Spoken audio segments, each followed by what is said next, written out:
Welcome to Salam Media. We're going to be covering an ongoing development at the moment. I think we all woke up to the devastating news at the Rafah crossing in Gaza, where Israeli tanks have taken control amid airstrikes on residential areas. And joining us right now is Ashraf Skaik, who's currently evacuating from Rafah, and he'll be giving us a bit of insight on the current situation and how he actually left Rafah. Ashraf, Jazakallah so much for giving us your time. We know it's a very, very difficult time that you're going through right now. Welcome to Salam Media. Assalamu alaikum. Wa alaikum assalam wa barakatuh, brother. Brother Ashraf, if you can just, paint a picture for us, before, the Israeli occupying forces came in yesterday, how was the living situation like in Rafah? Yeah, suddenly we alarm to must leave a big part of the east of the Rafah. And the plan throwing from the sky paper tell the people to must leave soon as and escape by themselves for the west of Khan Yunis and Rafah. Now more 100,000 people they must leave immediately without there is no car, no fuel, no transportation. Everything it's hard to move in one day in a few hours. So all the people now be to get ready to leave east of the Rafah towards the direction of the west. It's like something unimaginable, miserable condition. All the people like in big shock. Can you tell us yourself who are you traveling with? How what are the conditions? I know you told me that you made your way to the Gaza Sea right now. How was the journey like? What were you able to take with you, and what do you have right now at your disposal? Where you are right now, is it a safe place? Are you guys having the basics? Is there food? Is there water? Are you able to survive right now by the Gaza Sea? Yeah. Uh, our as a relief work, I work with the administration in my team. This is a union of 7 execution relief for the people. Now suddenly when we receive this is decision from Israel, we now must to distribute all the food, all the assistance we have. There is no time to distribute it, so we leave everything behind us and we move immediately to the west. Now we are in the Deir al-Balah to make organize for emergency plan for to how to help the people. Now all the people which they move from east of the Rafah, they haven't tents, they haven't a place to stay, they haven't anything now to rebuild another refuge place for them, shelter for them. Now many people calling me, we need a place to stay. All now 80% of the Gaza, Khan Yunis and Gaza destroyed. Now say only this is specific limited space in Khan Yunis and Rafah Al Mawasi. It's called Al Mawasi in the west. It's crowded, full crowded by many 100,000 people. Now must the people now from the east of the Rafah to leave, and the people in the city of the Rafah now they scared to stay because they don't know if this is attack operation military for Israel, maybe be separate and cover all the Rafah. Now we will like in front of big big struggle, big problem, humanitarian problem. So which that's not happening cover all the Rafah now. The east of the Rafah so dangerous. Many attack from the yesterday. Right now, this is in general all situation facing people. If I go now, if you can to see the Salahuddin Street or the C Al Rashid Street in Gaza, you will see many hundred cars like flooded from the people. coming from the Rafah towards Khan Yunis and Deir al Balah and the middle of the Gaza. Mm. Now this is a hard time. Okay, Mm. I'm I sorry. was asking if you can right now, where you are, if you can just turn the camera back to, where you are right now by the Gaza City. Just show us the situation and what it currently looks like. This is now to get internet. I come here. This is place. This is place in Deir al Balah. This is Gaza Sea in Deir al Balah in the middle.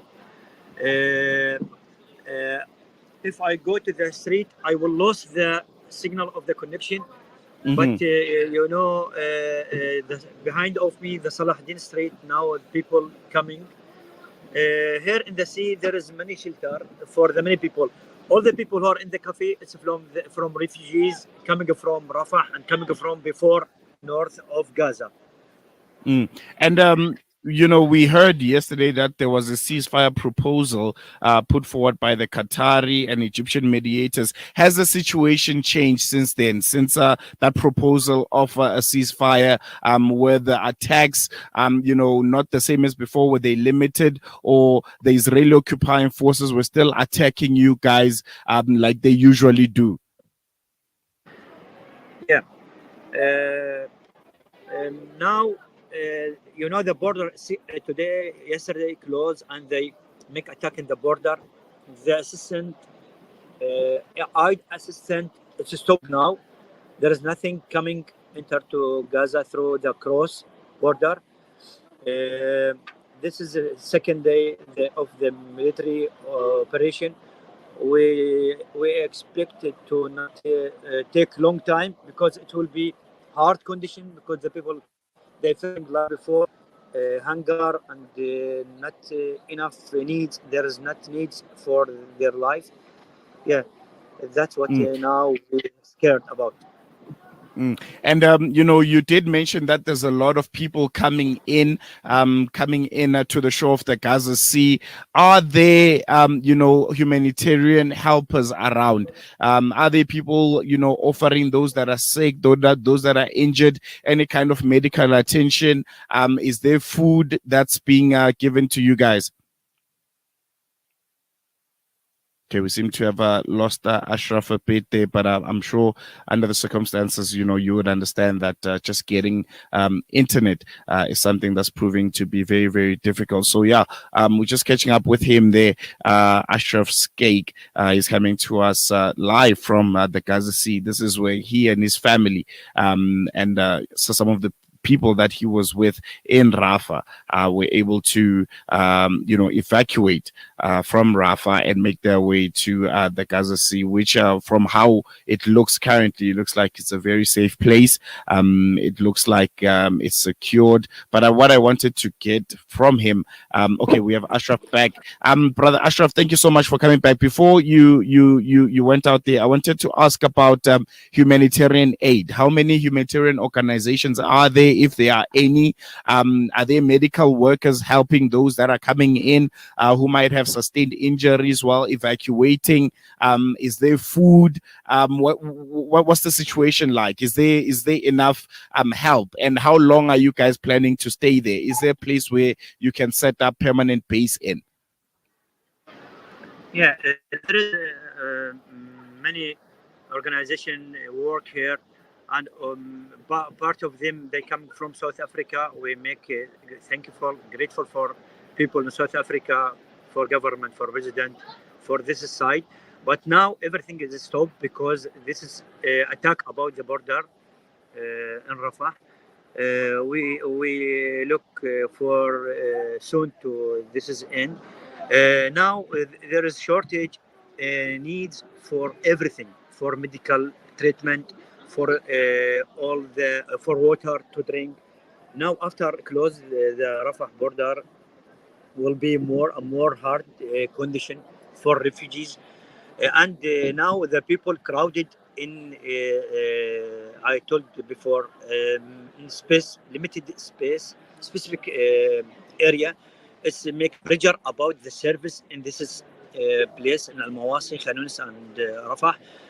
You can imagine there is no place for a tent for shelter to build. Many people, many thousand, many 100,000 people now haven't.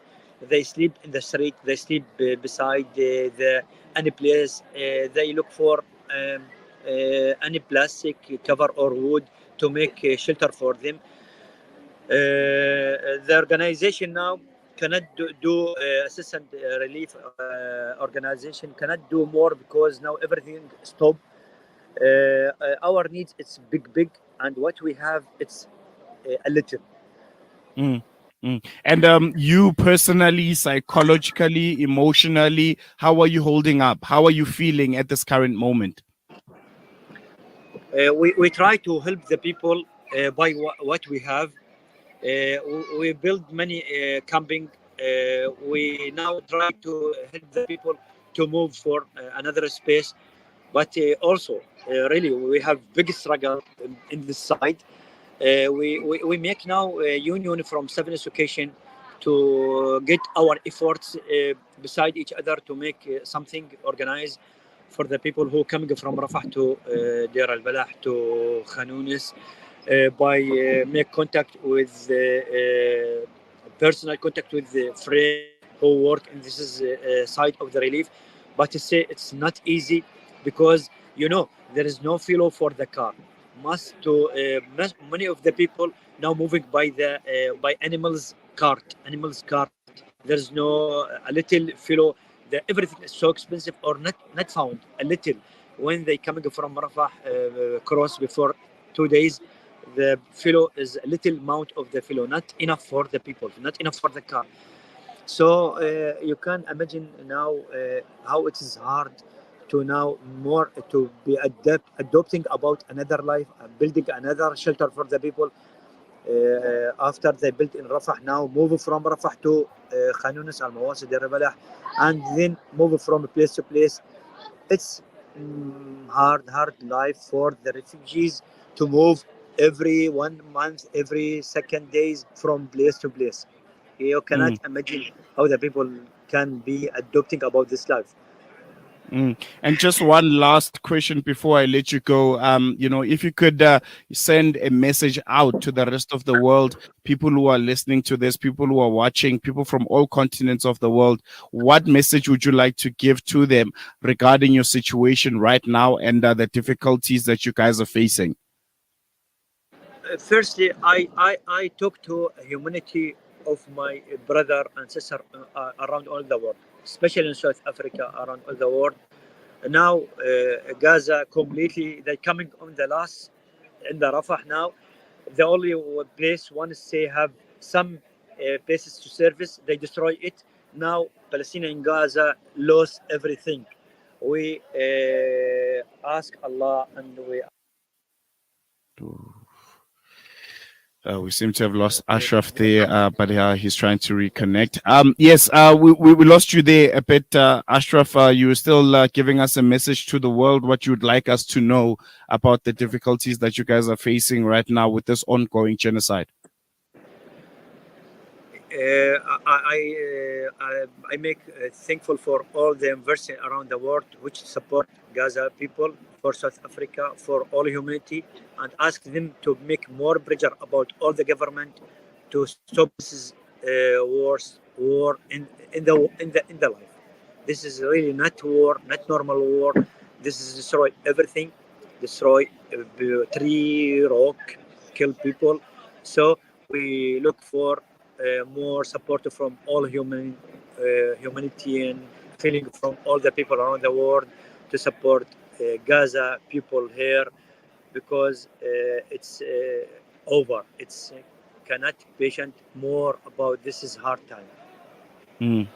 No, I think I'm going to leave you, Ashraf. I'm pretty sure there's a lot that you need to be busy with. But Jazakallah so much for giving us your time. I'm sure we'll be chatting soon as the situation unfolds, and you are in our thoughts and prayers here in South Africa. Thank you, brother. Thank you for Salam Media. Thank you for South Africa. Sit. Thank you, brother. Mm. There you have it. There was Ashraf Skaik painting a really bleak picture about their journey, evacuating from Rafah and making their way to the Gaza shore where they currently are right now. And as you heard in the interview, lamenting the fact that they have nothing and calling out to the international community, to people like you and me, to put more pressure on our governments, and to make sure that there is a ceasefire and the people of Palestine get at least some kind of reprieve after so long being under the siege of the Israeli occupying forces. We're going to leave it there. Hope you tune into Salam Media for more interviews like this and for updates from people like Ashraf, who are out in Gaza and are trying in every little way to make a difference. From me, Salilo, and the rest of the team, is goodbye for now.